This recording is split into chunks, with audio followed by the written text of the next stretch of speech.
Welcome to Third Culture Leaders, where we dive deep into a world of those who grew up in between cultures. I'm your host, Murali Srinagaranadas, and together we'll explore the unique perspectives of those who grew up in a culture that's different from their parents. While this can be isolating, it also gives us the ability to create deep relationships and gain and embrace a global perspective. This podcast is a platform to share the stories of third culture leaders who have brought a global perspective to Canada. Let's reflect on those insights and take action. It was wonderful to have Daniel Bernhard on the podcast. He's the CEO of the Institute for Canadian Citizenship and an incredible leader here in Canada. It was a nation-building exercise. It was saying, okay, yeah, we're different, but so what? That's not going to stop us from being able to pull together. He takes outdated ideas of immigration and flips it on its head. We failed beyond that to recognize that they might have something to teach us, trying to certify that they can meet Canadian standards, as though that's the best standard. And in some cases it is, and in many cases it's not. When you listen to this podcast, I know you will take something away from it. Enjoy. Daniel, thank you so much for coming on the podcast. It's a real pleasure. Thanks for having me. I want to get right into it. Losing the battle of belonging. Let me throw in the stat here because I have the paper in front of me, or the iPad rather. A survey of 1,300 verified immigrants plus 40 people they went into in-depth follow-up interviews indicate that Canada is, to quote you, losing the battle of belonging. What did you mean by this? So let me just back up a little bit. When I became the CEO of the Institute for Canadian Citizenship, I thought it would be a good idea to find out what's going on in Canadian citizenship. And actually, much to my surprise, I found out that the market value of Canadian citizenship is plummeting. Fewer and fewer people are opting to become Canadian. Just to give you a sense of it, in 2001, 3/4 of immigrants became citizens within 10 years of arrival. And in 2021, that was down to 46%. So it's a huge drop. And the initial question obviously is why. And so this study that you're talking about is part of a follow-up series of research investigations that we've done to try and figure this out. And there's going to be more to come. So what do I mean by losing the battle of belonging? Well, I think it's in a couple of senses. There are many immigrants who are telling us that they just don't feel wanted here. And I think that's really important because often we talk about belonging as sort of being like this separate add-on. So that you have your economic success, you got a job, a house, whatever you define economic success as, your kids are happy, and then there's belonging, which is sort of like the softy, fluffy stuff, like you got friends or whatever it is. And what newcomers are telling us actually is that these are the same thing. If I'm underemployed, I don't feel wanted economically. I don't feel like I belong here. I don't feel like I fit. I don't feel like I'm somebody. And at the same time, if I don't have friends, if my kids aren't, engaged in a lot of, fun activities, et cetera, I also don't feel like I belong. So I think what we're finding is sort of failure to launch, that there are a lot of people who are struggling to find their niche. And we're seeing this in the naturalization stats. And we're also seeing it in other research that we've done about the proportion of immigrants who are staying in Canada. I like to lead, but it's kind of sad that our organization was actually the first one to even bother to check what Canada's immigration retention rate is. And it's declining. So it's not all bad. I'm sure we'll get into this. There's a lot still going for Canada. There are a lot of immigrants who are really succeeding in Canada. But our performance is starting to waver. And that, I think, is a real threat to Canada's prosperity and vitality into the future. You've had, or rather your family, going back to your parents, your grandparents, have had a to put it in a word, incredible journey coming to Canada. Do you feel you belong? What does it feel like for you? 100%. I mean, I always tell people, don't tell my wife, but the best thing that happened to me happened before I was born. When my parents came to Canada from South America, and as you mentioned, I've got family members. I mean, my grandmothers, for example, they were immigrants twice in their lives. That's not uncommon in the Canadian experience. And so for a family that's been on the move for several generations, sometimes multiple times within a generation, coming to Canada and being accepted here is just like, it's home, it's warm, it's comfort, it's an ability to exhale, and it's relief. And I was made aware of that right away. My parents were really keen to emphasize that. I mean, your family probably too. I mean, I know you're born outside, but that feeling is so common among immigrant families. So yeah, absolutely. I remember I went to New York once with my dad, and I might have been like, I don't know, 8 years old or something, and I was just like covered in maple leaf stuff. Like I was just so proud to be Canadian. It was funny, and I'm thinking about it now. I got to go back and find some pictures from that. But I'm extremely proud to be Canadian and grateful to Canada. And now I spend my life trying to make sure that Canada can still deliver that promise to other people. It's part of the rewarding aspect of why I get up every day and slog for a few nickels at a time. My son, when we travel, always wants to carry his Blue Jay hat. Not because of the Blue Jays, but because it has a maple leaf on the hat. Yeah. So, we'll see what his comments are in the future as well. But yeah, Daniel, you've had an incredible journey throughout your career. I'd love for folks, if you could share a little bit of that for folks to hear, because and I want to get to this. You're working with an incredible organization now, but what is the journey that got you to where you are today? Oh my God. It's not a straight line. It's a circuitous journey, that's for sure. How did this work? Okay, so when I went to university in the United Kingdom, because I thought, might as well, it's different, give it a shot. Worked out, I was able to go, so I went. And when I was finishing my undergraduate degree there, I ended up working at a consulting company, a small one, that actually worked with charities, doing some pretty innovative stuff around volunteering, which I don't need to bore you with now. But I got the bug. It was really quite interesting. What I also noticed was it wasn't the most remunerative pursuit. So when I finished grad school, I came back to Canada, and I got a job in mergers and acquisitions due diligence for a consulting firm based out of Washington, D.C., and it's like private equity clients. They wanted to buy stuff in Canada. They'd call our team, and we'd kick the tires on these deals, like oil sands accommodation providers, and like stuff like that. And I remember talking to my boss one day. He said, "Is your model done?" I said, "Oh, yeah." He said, "Is it good?" I said, "No, not at all." He said, "What do you mean?" I said, "Well, look, it's fine. It adds up. Everything's okay. But dude, let's be honest. If I knew what the price of oil was going to be in 5 years, I wouldn't have to work for you. Like, this is just all made up, you know?"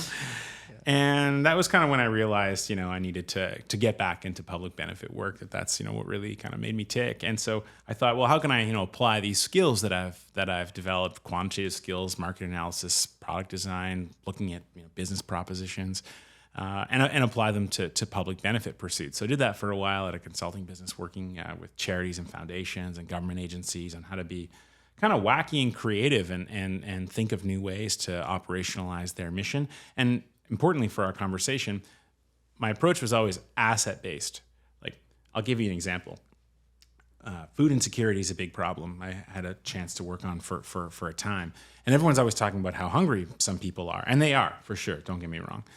But even the most food insecure people, like severely food insecure people, are defined as having no food for 7 days of the month, right? One week. Which means they do have food, which they buy themselves for 3 weeks. And no one ever looks at what they're doing with that money, about where that money goes. Typically, it goes to one of these big chains, and the charitable sector is just filling in the gaps, right? Right. And so how can we mobilize what people have? And actually, one thing I've learned is even people who are very, very poor in many cases and who have other disadvantages, they have a lot. They don't have enough, but they have a lot. So that's sort of been the approach I took. And I did that for a little while, and then I left. I started working at an advocacy organization, working on issues of Canadian culture and media, that Canada could have its own voice and identity, which is becoming increasingly difficult now. And then a few years into that, I got a phone call saying, do you want to come work for the Institute for Canadian Citizenship to help make Canada stickier for newcomers? I said, yeah, that's me. Sign me up. And so been doing that ever since. So yeah, not a straight line, but public benefit's sort of the through line of my career, with the exception of that prominent false start. How long have you been a CEO at the ICC now? 2.5 years. 2.5 years. So still, I've lost that new CEO smell, but I still feel quite fresh into it. What is exciting about what's happening at the ICC right now? Well, look, immigration is and has been for centuries the main driver of Canada's prosperity and vitality. Full stop, period. Like, if you go back hundreds of years and look at recessions in Canada caused by Johnny MacDonald all the way up, it was typically because we decided that we wanted to be white and British and French and, not have any relationships with the United States, not do anything too exotic. Immigrants would always leave the country and the economy would tank. When Canada decided to be ambitious and interesting and entrepreneurial, immigrants would come here and they would stay and the economy would thrive. We basically just gone through these waves, right? So it's pretty clear we're a big country with a lot of potential and we need to develop it. And as we've grown, we are able to bring in these new ideas and new thoughts and new ways of doing things from around the world. And that openness has been our strength. It was the strength of the United States to some extent and ours as well. So the fact that this strength is kind of under threat right now worries me deeply. But what really excites me about our work at the ICC is that we're in this really unique position to be able to influence immigrants' outcomes and quality of life on a humongous scale. So there's think tanks that are putting out reports telling the government, you should do this, you should do that, that kind of thing. And we do a bit of that. But the main program that we have is this thing called a Canoe Access Pass. It's an app that gives newcomers to Canada free access to over 2,000 culture and nature experiences. I'm talking about concert tickets, Calgary Stampede, train and plane discounts, hotels, science center, zoo, stuff for your kids, like the whole gamut to make life in Canada really enjoyable right away. Make friends, meet people, to make it sticky. And we've got hundreds of thousands of people who are using this. And so, back to the M&E, you look for a future growth potential. I mean, we had 15,000 people using Canoe when I started. That's adults, rather. We're over 350,000 today. Wow. If you include kids, right, it's pushing 650.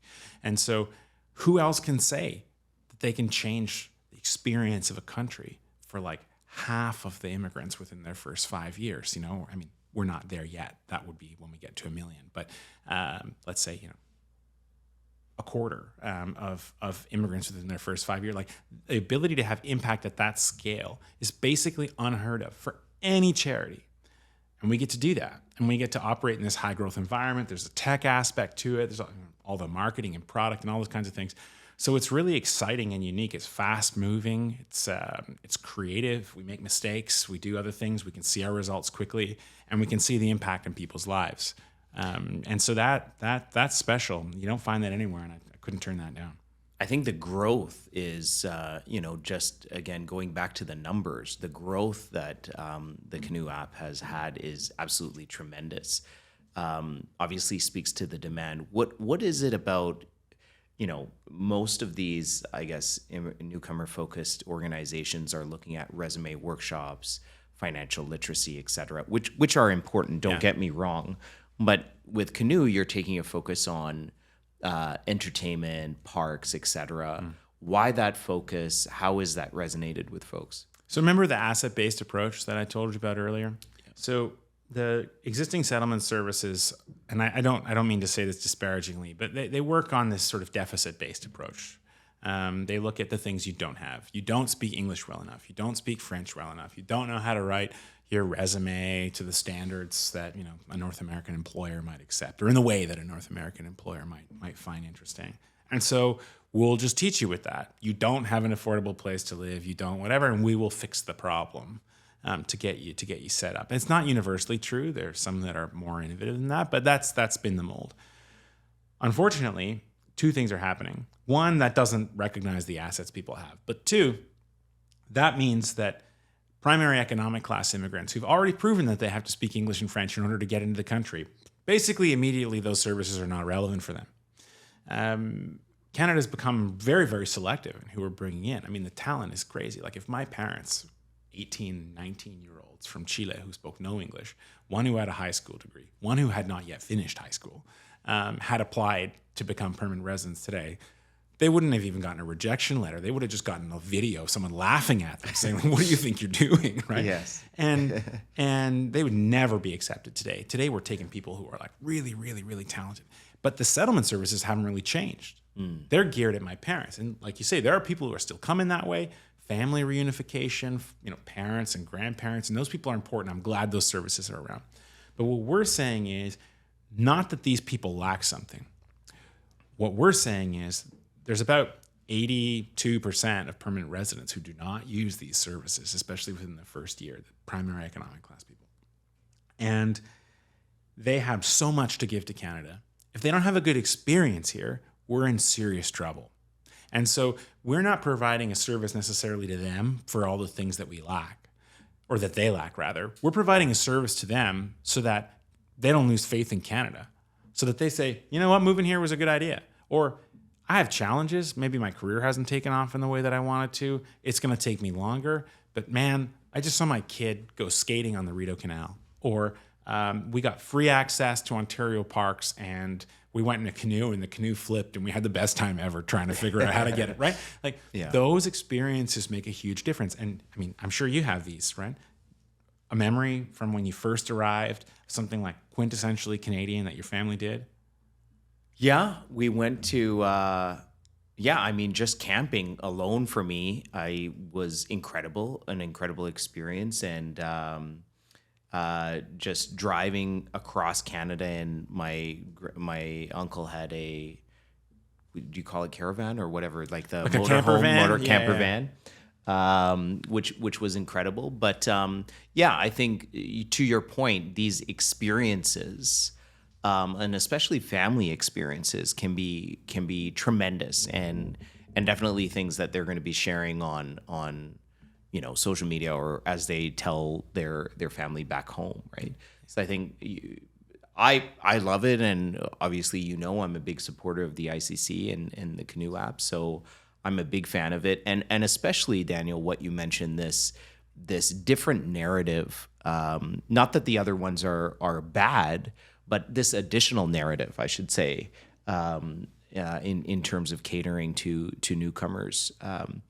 I also wanted to touch on something that you mentioned, and that is this vision of Canada, and I will extend it further. Its place in the world.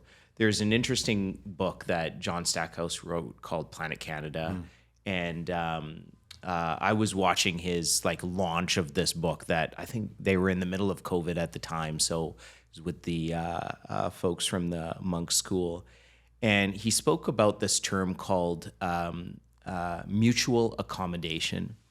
And mutual accommodation, he said, was a great, he referred to it as a soft power that Canadians have. And, generally you think about soft being kind of weak, but it is, in his words, I'm paraphrasing, of course, a key skill that's needed in the world today. Because of this mutual accommodation of bringing different folks together. How do you see that as that relates to newcomers? Yeah, well, I'm glad that they talk about mutual accommodation. The word that often gets thrown around is tolerance, right? Yes, tolerance is negative. Like tolerance, like you tolerate someone who farts next to you on the subway or something, right? Like that's it's negative, but okay, whatever, I'll tolerate it. But you. Tolerance is not what we're talking about. And yes, actually, if you go back and look at the origins of official multiculturalism in Canada, when Pierre Trudeau launched the multiculturalism policy, and even before that, they were talking about multiculturalism not as ghettoization or to each their own enclave. Although we did try that in the 19th century, it didn't work very well. They were talking about multiculturalism as basically finding ways for anybody to be able to contribute to Canada's success. Right. That was the idea. It was always a unifying exercise. It was a nation-building exercise. It was saying, okay, yeah, we're different, but so what? That's not going to stop us from being able to pull together. Yes. And that's something pretty special. That's something pretty special that Canada has maintained. And it has been a huge advantage for us. I mean, the example that I always give is the soccer team, the Canadian men's soccer team, made the World Cup. I mean, the women's team has been making the World Cup and killing it for a long time, but the men's team forever has not. Yeah. And we finally made it, 2022. And who's our star player? Our star player is Alphonso Davies. Alphonso Davies comes to Canada from Edmonton as a refugee. He became a Canadian citizen, I think, when he was 17 years old. He suited up for Team Canada the same day. Okay? You can't make this up. Yeah. And And now this guy goes to work and he literally wraps himself in the maple leaf. What's that? We'll talk about the battle for belonging. That's belonging. That's saying, this is my team. This is my place. These are my people. And this is the place whose success I want to contribute towards. And the soccer team's full of that, right? Not only people who are born out of the country, but people whose parents came from, et cetera. It's like you and me. It's the Canadian story. But these people believed in Canada, and this is where they want to direct their talents. They could go elsewhere. He could play, I think, in 2 or 3 other places. There are quite a few of them who are eligible to play elsewhere. They don't. They choose to be here because this is what they believe in. Mm. And so creating that sense of belief and belonging, whether it's economic, whether it's in your social life or in your kids' life, or it's a complex phenomenon. That's such an essential asset because I don't mean to instrumentalize immigrants' contributions, but we have huge areas of deficit within the Canadian economy that are not going to fill themselves. We are not going to birth 200,000 carpenters in the next 10 years. It ain't going to happen. And yet that's what we need in order to be able to build housing, et cetera. Same is true in healthcare, same is true, et cetera. And so the question is not just, well, we need people to come so that they can fill needs. Thank you very much. But if they're going to come, that's a big sacrifice that they're making. How do we make sure that they can become citizens, integral parts of the whole, that this belongs to them too? If we crack that, we'll continue to be okay. Yeah. If we don't, we're going to get a lot of people saying, you sold me a bill of goods. I'm not interested in this. I don't want to slave away for nothing. I'm out. Peace. I'm done. And then our reputation suffers internationally, our economy suffers, our society suffers because people aren't just, consumers and producers, but they also have other artistic lives and all kinds of things. So we need to get this thing about belonging and welcome right. And multiculturalism was a pretty enlightened official policy perspective. It reflected things that were already going on that said, doesn't matter how different you are. We respect that. We don't need you to change any of it. But we want to remove barriers so that difference does not prevent us from pulling together. And I think that's something really special about Canada that we've got to keep alive. I also think, in our company, 369 Global, we're very much focused on global thinkers, educating, informing, and activating global thinkers. And Canadians, I think, just through the experience of this multicultural environment, have a huge potential to really explore. I think, we've invested so much or do so much trade with the US, but we have this massive diaspora that we can tap into to expand globally. It's interesting, federally we're focused on this Indo-Pacific region. And one of our team members, TJ, went down to Vietnam, and the lady who was kind of our consultant in the hospitality space is what he was exploring there, was a Vietnamese woman that was an academic in hospitality in Vietnam, and then has been doing that here in Canada as well. And as a small business for us going there, we tapped into someone from the Vietnamese diaspora, Vietnamese Canadian, and she opened the doors for us in terms of opportunities. Do you see Canada doing that more? I hope it does, but I'm curious from your perspective if you see that happening more. Yeah, I think this is an area where we really have to improve. So get on with it, okay? Pull up your socks. Let's go. I think that you're so right, and we have so many people from around the world. Like, what is competitive advantage? Competitive advantage is knowing something and being able to do something that your competitors can't do. Yes. Right? It's introducing something new from the outside or creating something from the inside, but it's all about novelty. It's about difference. It's something that's got to change that you can do that your competitors can't. And we have that. We have this unprecedented collision of basically the most talented people, or some of the most talented people, educated people from countries around the world, countries that are experiencing way higher growth rates in many cases than Canada is, that have developed a ton, that have leapfrogged us and surpassed us in many areas. Like, go talk to anybody in India about what online banking is like in Canada. Oh, yeah. Just ask them. Or even Australia, right? And so we've got all these people here, and we don't make use of their expertise. Actually, it's the opposite. We got this nonsense about Canadian experience being supposedly superior experience. And don't get me wrong, like if you're a doctor and you're going to cut me open or something like that, like, yeah, I want to make sure that you can do it safely, whether you're born in Canada or trained in Canada or trained elsewhere. But we fail beyond that to recognize that they might have something to teach us. Right. And so we've got this huge asset. And what are we doing? We're trying to certify that they can meet Canadian standards, as though that's the best standard. And in some cases it is, and in many cases it's not. And so the hubris behind this, first of all, is sickening. It's horrible. But secondly, it's a tragedy because we're leaving all this stuff on the table. And so then you have all these people saying, well, we don't have enough housing for all the immigrants. We got to slow down the immigration. I'm thinking, there's so much wrong with this. I mean, first and foremost, this frames immigrants as consumers only. You come and you take stuff. You live in houses, you wait in line in the hospital, you buy food and drive up the prices, and basically you don't do anything else. Right. You don't give anything, you're just taking. But second, it fails to recognize, like, well, maybe actually a lot of these immigrants are coming from places, I've said in a few other spots, let's say it here again, coming from countries where they can build a whole city before we can even get a building permit approved. Like, that happens. There's so much excitement and development and dynamism out there. And those people are coming here and we're saying, like, are you sleepy enough for what we got? And man, I mean, imagine if we applied that to food. Like, imagine if nobody ever got to go out for Indian food or, Sri Lankan food or Thai or Chinese. Like, imagine if we did that, how boring we'd be. Now, we're doing like the economic equivalent of that. And yet all the power's here. All the talent's here. All the ideas are here. And people want to contribute. They're enthusiastic about Canada. And we're saying no. And this is, it's a double-edged sword. On the one hand, it's devastating, it's depressing, and it's driving people away. On the other hand, it gives me great optimism because it's here. The raw material's here. The assets are here. If only we just get over ourselves a little bit. That global advantage is ours for the taking. That whole global advantage is right here. Almost nobody else has that. That's something we've got. Other than telling me on a podcast that I should do more of it, I'm encouraging. Yes. I think you got it.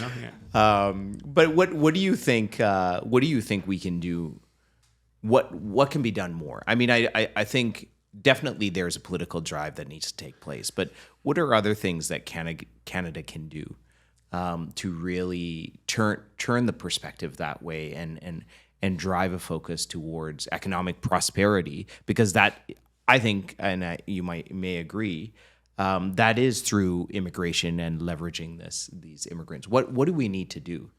Well, immigration will only ever be part of it, but it's an important part of it. And I think what we're telling the government, for example, every year by November 1st, the Minister of Immigration has to stand up in Parliament and say there will be so many immigrants coming in the next 5 years, or permanent residencies granted. And this is good for our economy. There will be 500,000 permanent residence permits issued. The end. Like, that's it, right? And I was in Minister Miller's office maybe a couple months ago, and I said to him, "Don't do that this year." I doubt he's going to be able to do what I'm asking, but he could. Yeah. I said, "Why don't you stand up and say something else? Why don't you stand up and say, we have aspirations for 95% of Canadians to have access to a primary care provider by 2035. In order to do that, we're going to need 1 million new primary care." I'm making up numbers now, but you get the idea. 1 million new people. We are going to be able to graduate 350,000 of those, and the rest we're going to bring in via immigration. And we're going to make sure not only that they come, but when they get here, we're going to forcefully bust down the barriers to accreditation and all this kind of stuff. We're going to make sure that they can work right away. We could do that with the construction workforce. We could do that with early childhood educators. We could do that for other areas of national importance. And I don't mean to be short-term about it. It's not just the skills that we need today, but some of these things we're definitely going to need for a long, long time. And so it makes sense and will hold up.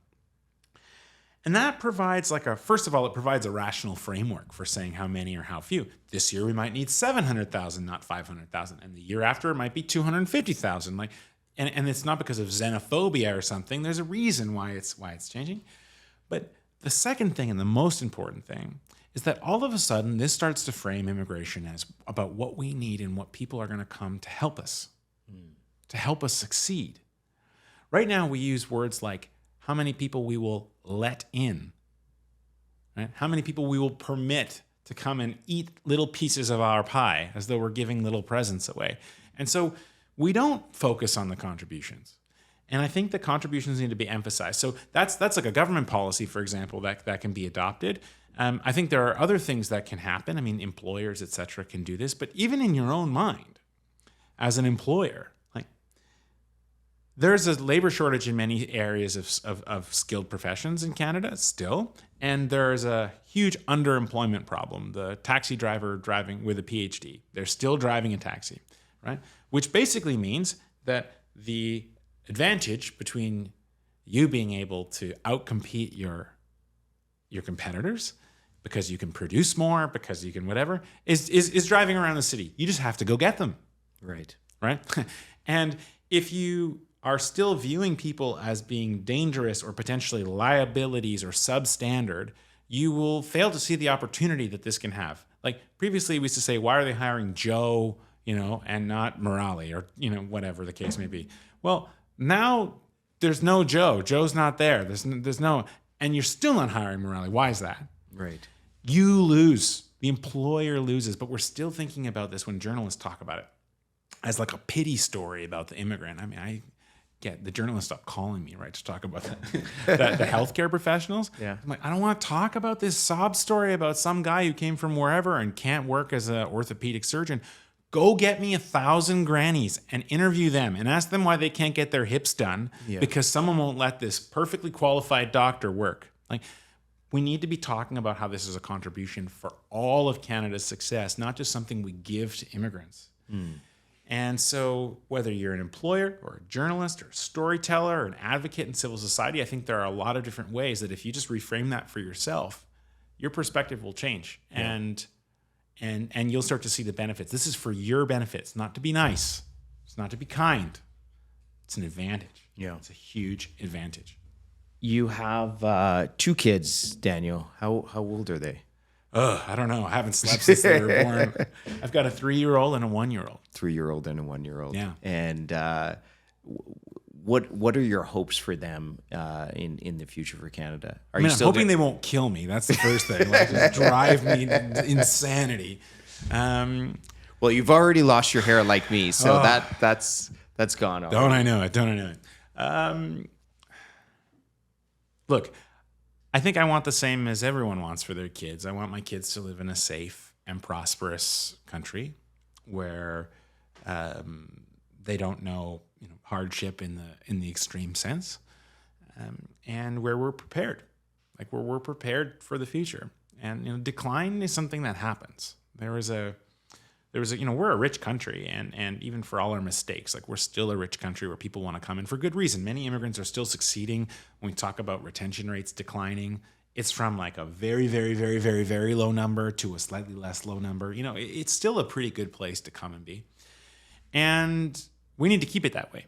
And so I would love for this country to stay the country that appeals to so many newcomers, that's safe, that's clean, has drinking water, that has hospitals and schools and an education system that's good, that has decent podcasts with dapper gents talking about third culture leadership, that's open to the world. I think those, I don't mean to be nostalgic or think that Canada should stand still, but I think those are perennial or timeless values or attributes about Canada that can be transferred into the future.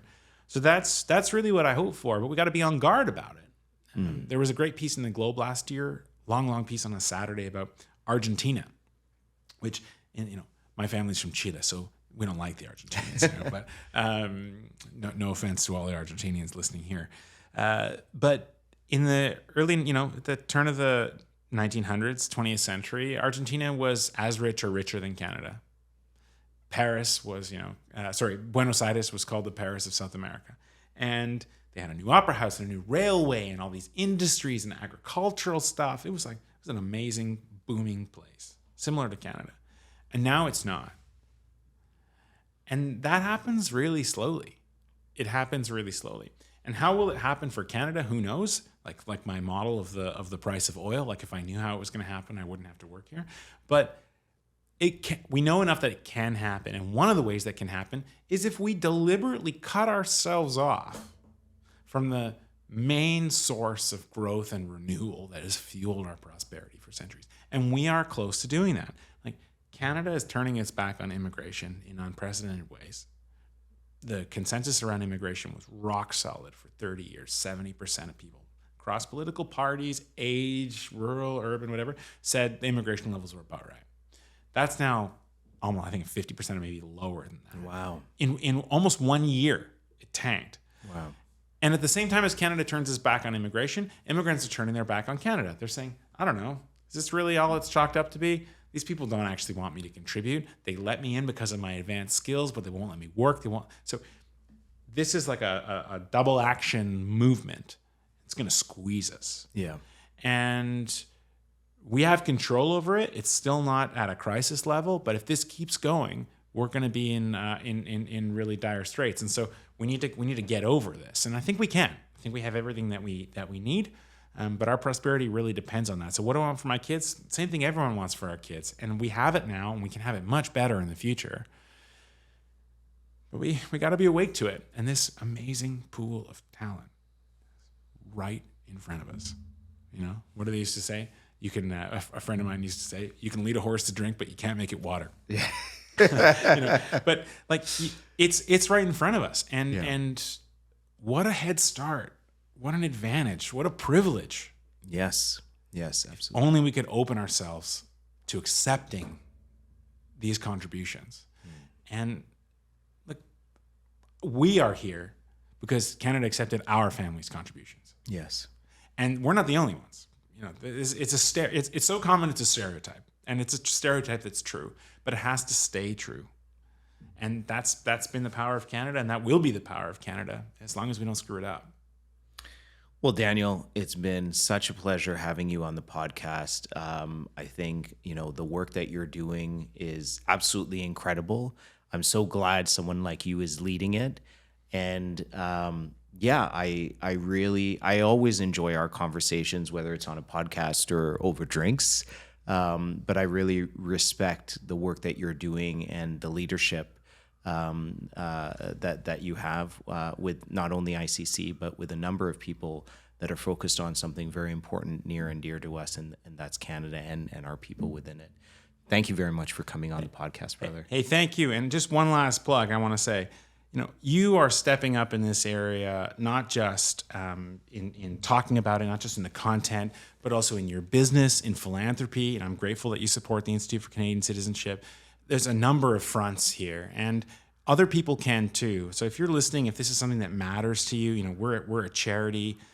You can visit us at inclusion.ca. Make a donation if you like. It's tax deductible. You can volunteer. You can get involved in other ways. And whether it's with me or with somebody else, it doesn't matter. This will go when Canadians make it go. And you've been a real example of this in so many aspects of your life. So I would hope if listeners are able, that they're able to come and contribute, fuel what we're doing, be on our team. And if not our team, others. There are lots of other organizations that are doing this work. Give a little something of yourself. I think it feels good, and you'll realize that the Canada that welcomed us, you can now be part of the Canada that welcomes the next wave. It's satisfying, it's fulfilling, and it's part of the advantage that will keep this country prosperous. That's beautiful, brother. Thank you so much. Thank you. Thank you.